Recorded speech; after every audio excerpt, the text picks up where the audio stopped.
Salut, je vous retrouve aujourd'hui dans cette nouvelle vidéo pour vous présenter mes 5 conseils pour ne jamais abandonner en sport. C'est parti!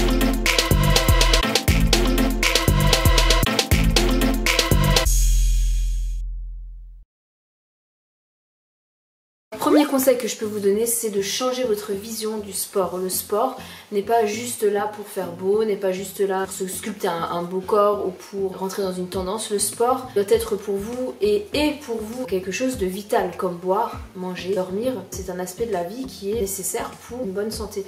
Donc changez votre vision du sport. Ne vous donnez pas le choix de ne pas faire de sport. Il y a plusieurs façons de faire du sport et surtout ne dramatisez pas ce mot-là. Deuxième conseil, trouvez une pratique qui vous motive.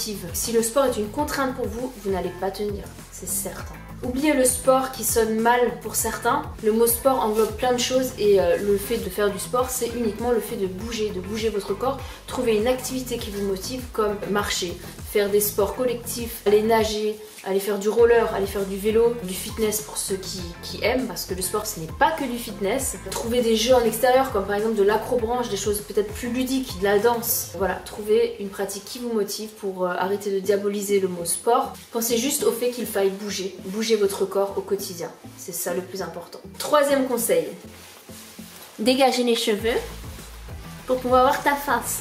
Restez actif, ayez les bons réflexes au quotidien. Vous avez un ascenseur et des escaliers, vous avez le temps, vous prenez les escaliers. Et encore, quand je suis pressée, je prends les escaliers parce que l'ascenseur met du temps à monter. Un conseil que je n'entends jamais, et c'est quelque chose que je fais au quotidien, c'est que je m'habille avec des vêtements confortables.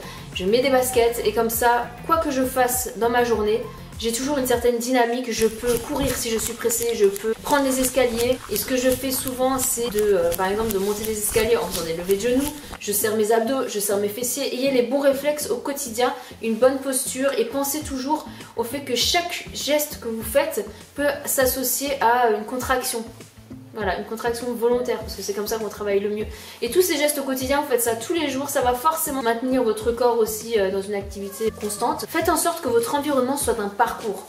Par exemple, quand je suis dans le parc avec mon fils, je vois un banc, je fais quelques pompes sur le banc, ou bien je vois un petit plot, je vais faire des sauts, enfin des petites choses comme ça au quotidien. Ça peut durer 30 secondes, mais c'est le fait de toujours maintenir son corps en éveil, en fait, d'être toujours là dans une dynamique sportive. C'est le plus important pour que votre cerveau en fait soit convaincu que vous êtes une sportive et que votre corps suive derrière. Et ça vous permettra de créer des réflexes et de faire que le sport devient justement cette chose vitale et cette chose normale qu'il faut pratiquer au quotidien. Quatrième conseil, ne réfléchissez plus. Comptez jusqu'à 1, 2 et 3 et partez à la salle de sport.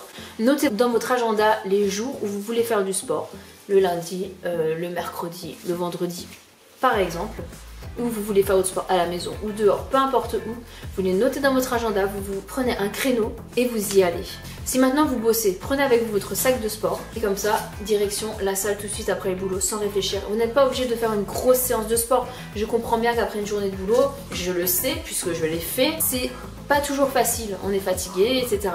Après, c'est vrai que le fait de faire du sport, ça vous redonne aussi un petit peu un regain d'énergie et des fois, ça se passe beaucoup mieux que ce qu'on pourrait penser. Et n'hésitez pas, si vous allez en salle, à trouver une salle où il y a aussi la remise en forme, un sauna, une piscine, un jacuzzi, parce que c'est aussi source de motivation. Je fais ma séance de sport et après, je passe un petit moment de détente, donc c'est ma récompense. Cinquième conseil, n'oubliez pas pourquoi vous faites du sport. Est-ce que c'est pour vous sentir mieux dans votre tête, mieux dans votre corps, être en bonne santé? N'oubliez pas vos objectifs. C'est très important, ça vous permettra dans les petits moments de mou de vous remémorer pourquoi vous faites du sport. Pourquoi je fais du sport? Parce que j'ai envie d'être en bonne santé. Pourquoi je fais du sport? Parce que j'ai des objectifs physiques. Pourquoi je fais du sport? Parce que je sais que faire du sport me procure un bien-être mental. N'oubliez pas pourquoi vous faites du sport.